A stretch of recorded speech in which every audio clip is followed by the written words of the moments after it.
दा जोंनि गथ'फ्रा मा अबस्था जादों मास्टार गैयिनि थाखाय सोलोंनो मोनाखै दा जोंनि जाथिया मा जागोन भबिष्यत मा जागोनफ्रा जोंहाथ' जोंनि मानसिफ्राथ' भबिष्यत जेबो खोमसि गासैनिसिमबो आंनि अननाय आरो सिबिनायखौ नोंथांमोननिसिम खनसे फिन जासिहरफिननाय जाबाय एक्चुअली आंनि बेकग्राउन्डआ उननिया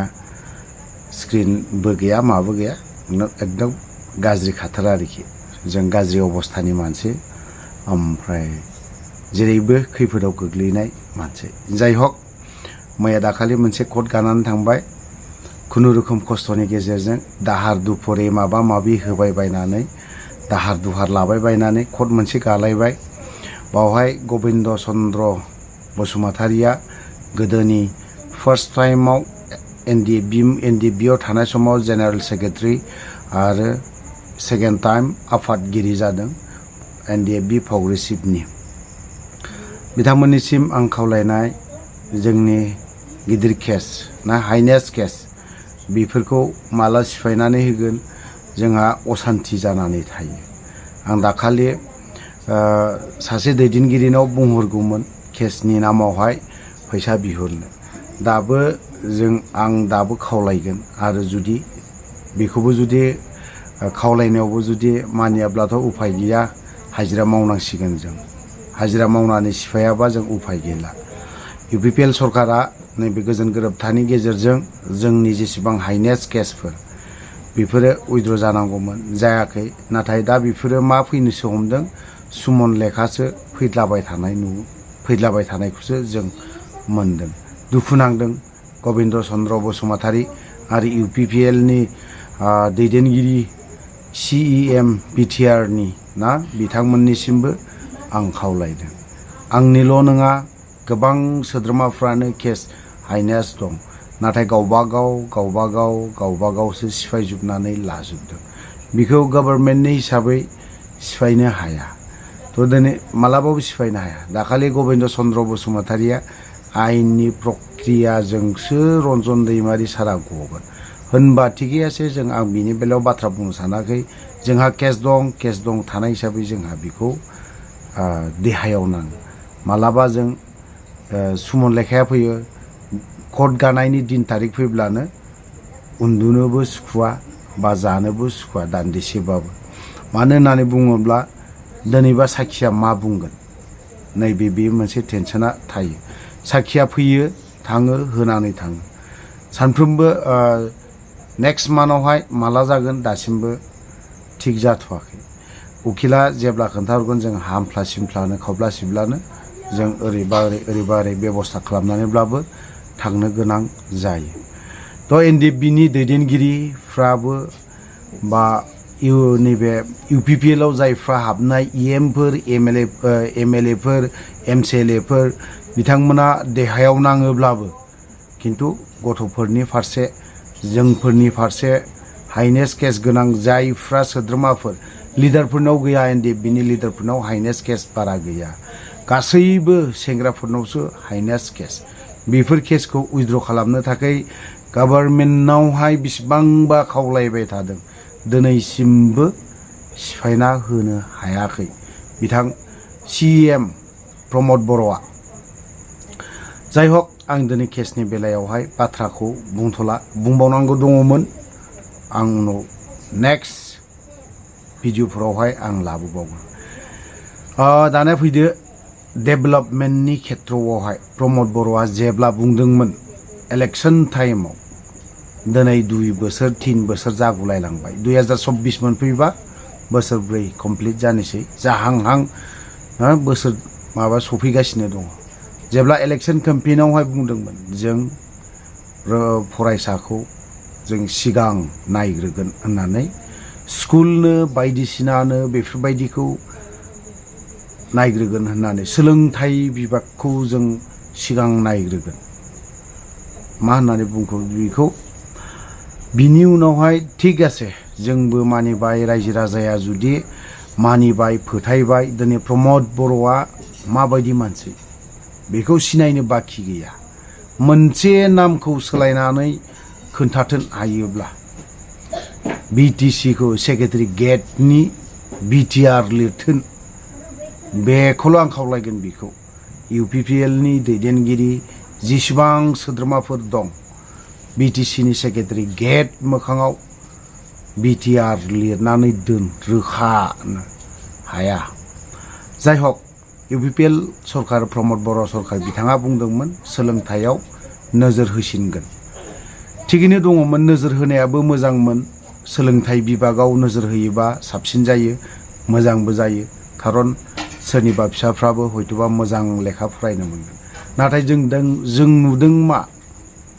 मोनसेबो बिभागाव मोजाङै मावनायखौ जों नुनो मोनाखै UPPL सरकार हिसाबै दिनै खुंथायाव थानाय हिसाबै बिथांमोना सोलोंथाइ बिभागाव बबे स्कुलाव मोजां टिचार एभेलेबल दं बबे LP स्कुलाव दिनै खोनानो मोनबावदों रौमारि स्कुलावहाय टिचारानो खम खांबावगोन दिनै प्राइभेट टिचारफोरसो सोबावनायनि खोथा होननाय खोनादों साफ्रोमबो गथ'निफ्राय 200 बोखांबावगोन होननानै खोनानो मोनदों नङाबो जानो हागौ नंगौबा किन्तु बियो प्रमद बर'नि गोरोन्थि भुल सोलोंथाइ बिभागाव बियो बिराद मोजाङै लाखिगोन होननानै नाथाय दिनै गभर्नमेन्ट स्कुल रौमारिया दिनै बावहाय फोरोंगिरिनि थाखाय आंखाल जानानै दं बबे साबजेक्टआव बेफोरखौ प्रमद बर'आ नोजोर होनांगौ ना होनाङा आरो बिनि अनगायै बबे स्कुला मोजाङै दं बेफोर स्कुलखौ जुदि मोजाङै नोजोर होयोबा स्ट्रंनो गोरा गोख्रोङै जों सोलोंथाइ बिभागखौ मोजां खालामगोन होननानै बुंबा स्कुलनिफ्राय मास्टारनिफ्राय गासैबो पार साबजेक्ट मास्टार सासे फोरोंगिरि सासे थायोब्ला मोजां जायो किन्तु स्कुलाव बबेबा स्कुलाव सासे फोरोंगिरियानो 2-3 साबजेक्ट लानांगौ जानानै फैदों दिनै बेफोरबायदि सोलोंथाइ बिथिङाव मा जौगागोन बे बोसोरथामाव दिनै नोंथाङा बबेबा प्राइभेट स्कुलफोरखौबो नायनानै बेफोरखौ मोजाङै सोलोंथाइ होयोब्ला मोजां जागोन दिनै गोबां प्राइभेट स्कुल दं UN एकाडेमि स्कुल गोबां दं बेफोरबायदियावहाय सोलोंथाइ बिभागाव माथो मोजां मावखो बबे बिथिङाव बबे मोनसे लाइनखौ नोंथांमोना UPPL गभर्नमेन्टआ थिक खालामखो बेखौ एसे रोखायै बुङोब्ला मोजां दिनै स्कुल हिसाबै गायसनोबा कलेज हिसाबै गायसनोब्ला बिसमुरि बायदियावहाय मोजां कलेज गंसे मोजां गायसनना होनो हायैनि माथो गिदिर बाथ्रा बेलाय उल्टा पानिनिफ्राय दिनै स्टुडेन्टफोर मोजांफोर दं बेफोरनि स्टुडेन्टआ दिनै क'क्राझार बायदियाव हस्टेल थाफैयोब्ला बेसेबां दुखु खस्थ' जों बिनिफ्राय फैनानै नैबे बिसमुरि बायदियावहाय मोजां कलेज जुदि थायोब्ला बावहाय बे एरियानिया टाउनाव थाङालाफानो बेफोरावबो मोजां फरायनो हायो दिनै बेफोरबायदि बिथिङावबो मोजां गैया होनबा UPPL सरकारा बबे सेक्टरावहाय ना PWD आवनो मोजां मावदों ना एग्रिकालचार बिथिङावनो मोजां मावदों ना नैबे एजुकेशन डिपार्टमेन्टआवनो मोजां मावदों मोनसेबो मोजां मावनायखौ जों नुनो मोनाखै बिनि बिथिङाव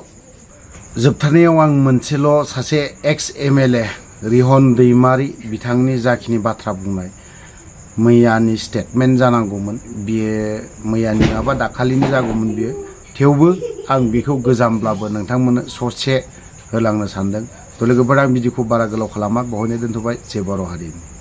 बयबो मोनसे आसा लानानै परिखाफोरखौ होयो आरो गभर्नमेन्टआबो कमिटमेन्ट होयो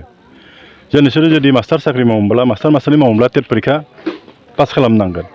दिनै बिथाङा बहुत खस्थ' खालामनानै बिथाङा टेट परिखा होबाय पास जाबाय मोनाबाथ' दुखु मोनगोन खुद्रिखागोन बे सरकारनि दायित्वमोन दा गोबां जोंनि स्कुलफ्राव जुदि नायोब्ला गोबां भेकेन्ट पस्ट दङ आरो माने बहाबाथ' मास्टारानो गैया दा बेफोराव होनो हायो इच्ছা खालामब्ला सरकारा दा सरकारा बेफोरखौ होनायनि इच्छायानो गैया जोंनि शिक्षा बेबस्थाखौ बेसेबां मोजां खालामनांगौ बिसोरनियाव दायित्वआनो जुदि लायाब्ला बहा मोजां जानो दा बेखायनो टेट जायफ्रा पास खालामना दङ बिथांमोना खुद्रिदों आरो नियम मथे बिसोरखौ होनांगौ आरो माहाबा बिथांमोनखौ एपइन्टमेन्टखौ होनांगौ प्रमद बर'नि खोथायाथ' माथ्र' टेट टिचारफोरल' बुङाखै बिनि मोनफ्रोमबो खोथायानो मिसा बहाथो हसा खोथा बुंदों बेलाय रायजो राजाखौ इलेक्सननि सिगाङाव मा बुंदों बेलाय बिराद गिदिर मोनसे परिबर्तन लाबोगोन होनना बुंदोंमोन BTR सुक्तिनि जुगेदि गोबां जौगानाय खामानि जों मावगोन होनना बुंदोंमोन बिराद गिदिर अनुस्थान प्रतिष्ठाननि खोथा बुंदोंमोन न'खर साखरि होगोन होनना बुंदोंमोन महिला आत्मसहायक गोटफोरनो 75,000 करि होगोन होनना बुंदों बहाथो होखो फालाय बिनि मोनफ्रोमबो खोथायानो नंखाय मिसा बे मिसलिया मानसिखा जोंथ' सिगांनिफ्राय बुंदों प्रमद बर' सासे बिराद मिसलिया मानसि बिनि खोथाफोरखौ बिसास खालामनाङा दाथ' प्रमान जाबायना जों बुंनायफोराबो दा बेखौ रायजो राजाफ्रा नुखाजोबदों मिथिखाजोबदों बेखायनो बिसोरनि सायाव दायो रायजो राजाफ्रा इतिमধ্যे खुद्रिबाय आरो बेखौ रावबो होबथानो हानाय नंला आरो माने बिसोरथ' बिजेपि सरकार दोङो ना बिजेपि सरकाराथ' आसामाव खालामगासिनो दं ना मानो बेखिनि लाबोनो हाया बिसोरलाय पस्टबो बहुत खालि दोङो ना आसामावथ' गोबां जायगायाव एसाय दोङो दा बेखौ जुदि हायाब्लाथाय मानोथो दायथ' लादों फालाय हंगारना होबानो जाबाय ना बेलेगा सालायगोन ना बेखौ जुदि लाबोनो हायाब्ला मानोथो थादों बेलाय पावारालाय फालाय हंगारना हो बेलेगा सालायगोन मालाय लाबोगोन बेलेगा दाथ' जोंनि गथ'फ्रा मा अबस्था जादों मास्टार गैयिनि थाखाय सोलोंनो मोनाखै दा जोंनि जाथिया मा जागोन भबिष्यत मा जागोनफ्रा जोंहाथ' जोंनि मानसिफ्राथ' भबिष्यत जेबो खोमसि जुदि मास्टारानो जुदि गैयाब्ला जेबो सोलोंनो जुदि मोनाब्ला बिसोरनि अबस्थाया मा जागोन माने दा बेफोरखौ सिन्था खालामनो रायजो राजाफ्रा बहुद आसा खालामदोंमोन आरो आबसुनि लिडार हिसाबै माबा मोनसे खालामनो हागोन होननानै खालामदोंमोन दाथ' उल्था जाबाय दा जोंनि इयुननि जोलैफ्रा माने खोमसि आरो जेबो नुहुराखै बेखायनो जों रायजो राजाफ्रा खौसे जानांगौ ओंखारबोनांगौ बेखौ प्रतिबाद खालामनांगौ बेबायदि सरकार जोंनो नाङा बेबायदि लिडार जोंनो नाङा जेबो मावनो हायै लिडारखौलाय मा खालामनो फालाय जोंलाय मोजां लिडार लाबोनांगौ मोजां सरकार जों दानांगौ आरो दायो